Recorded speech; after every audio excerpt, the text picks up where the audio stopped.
ങ്ങളടക്കമുള്ള ഭക്തജനങ്ങൾ കയറി ചാടിയിറങ്ങുന്ന ദൃശ്യങ്ങൾ വലിയ ഗുരുതരമായിട്ടുള്ള വീഴ്ച ഈ കാര്യത്തിൽ സംഭവിച്ചിരിക്കുന്നു എന്നത് വ്യക്തമാക്കുന്ന ദൃശ്യങ്ങൾ അതിന്റെ തത്സമയ കാഴ്ചകളാണ് കണ്ടുകൊണ്ടിരിക്കുന്നത്. ഭയപ്പെടുത്തുന്ന കാഴ്ചകളാണ് സന്നിധാനത്ത് നിന്ന് കാണുന്നതിനുള്ളത്. അത് പറയുകയാണ്, അത് സമ്മതിക്കുകയാണ് ദേവസ്വം ബോർഡ് പ്രസിഡന്റ് കെ ജയകുമാറും. അല്പസമയം മുൻപ് മാധ്യമങ്ങളെ അദ്ദേഹം കണ്ടപ്പോൾ അദ്ദേഹം പറയുന്നു, ഈ സന്നിധാനത്തെ ക്രൗഡ് മാനേജ്മെന്റ് അതിന്റെ വിലയിരുത്തലുകൾ നടത്തിയപ്പോൾ ഭയപ്പെടുത്തുന്ന സാഹചര്യമാണ് സന്നിധാനത്ത് ഉള്ളത് എന്നുള്ളത് Thiruvithamkoor Devaswom board president K Jayakumar സമ്മതിക്കുകയാണ്. ഇപ്പോൾ നമുക്ക് ദൃശ്യങ്ങളിൽ കാണാം, ഈ ബാരിക്കേഡിന് മുകളിലൂടെ ആ ഭക്തജനങ്ങൾ ചാടിയിറങ്ങുന്ന കാഴ്ച. അത് മണിക്കൂറുകളോളം കാത്തുനിന്ന വരി നിന്ന 16-18 മണിക്കൂറൊക്കെ കാത്തുനിന്ന് മടുത്തുപോയ ഭക്തജനങ്ങളാണ് ഇത്തരത്തിൽ ബാരിക്കേഡിന് മുകളിലൂടെ 18ാം പടിക്ക് താഴേക്ക് ചാടുന്നത്. അതിൽ കുഞ്ഞുങ്ങളടക്കമുള്ളവരുണ്ട്. വലിയ അപകടം ഉണ്ടാക്കുന്ന തരത്തിലൊക്കെയാണ് കാര്യങ്ങൾ പോകുന്നത്. കാര്യങ്ങൾ കൈവിട്ടു പോകുന്നു എന്ന് പറയേണ്ട ആ സ്ഥിതിയിലേക്ക് കാര്യങ്ങൾ പോകുന്നു. ഗുരുതരമായിട്ടുള്ള വീഴ്ച സംഭവിച്ചിരിക്കുന്നു. കാണാം, തിക്കും തിരക്കും,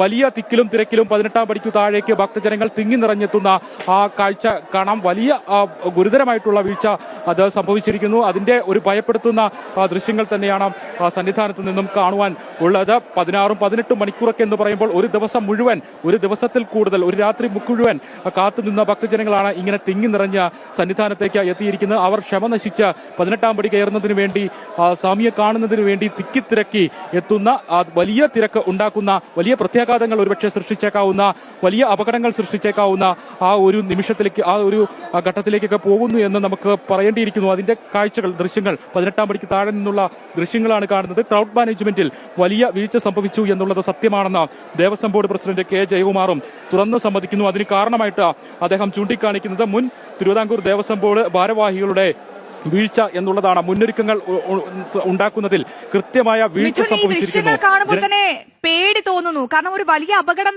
ഈ ജനത്തിരക്ക് നിയന്ത്രിക്കാൻ സാധിക്കാതെ വന്നാൽ വലിയൊരു അപകടം നടക്കാനുള്ള സാധ്യത പോലുമുണ്ട്.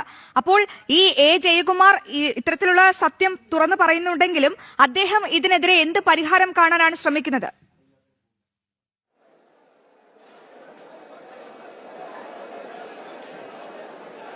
അശ്വതി, അനിയന്ത്രിതമാണ് തിരക്ക്. നിയന്ത്രിക്കാനാകുന്നതിൽ കൂടുതലാണ് തിരക്ക്. ഏതു നിമിഷവും വലിയ പ്രത്യാഘാതങ്ങൾ സൃഷ്ടിച്ചേക്കാം.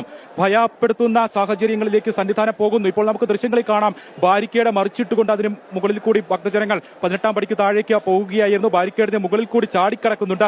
ഈ ബാരിക്കേഡുകളൊക്കെ തിരികെ വെക്കുന്നതിനുള്ള ശ്രമങ്ങൾ പോലീസ് ഉദ്യോഗസ്ഥർ നടത്തുന്നുണ്ട്. പക്ഷേ ഇവിടെ സുരക്ഷയ്ക്ക് വേണ്ടി വിന്യസിച്ചിരിക്കുന്ന പോലീസ് ഉദ്യോഗസ്ഥർക്ക് ഈ തിരക്ക് നിയന്ത്രിക്കാനാവുന്നില്ല എന്നുള്ളതാണ്. തിരക്ക് അനിയന്ത്രിതമാണ്. വലിയ തിരക്കാണ് അനുഭവപ്പെടുന്നത്. തിക്കും തിരക്കുമാണ് അനുഭവപ്പെടുന്നത്. വലിയ അപകട ഭീഷണി, നമ്മൾ നേരത്തെ സൂചിപ്പിച്ചതുപോലെ അപകടമൊക്കെ ഉണ്ടാക്കാവുന്ന, വലിയ പ്രത്യാഘാതങ്ങൾ സൃഷ്ടിച്ചേക്കാവുന്ന അവസ്ഥയിലേക്ക് കാര്യങ്ങൾ പോകുന്നു. ഈ കൂട്ടത്തിൽ കുഞ്ഞ്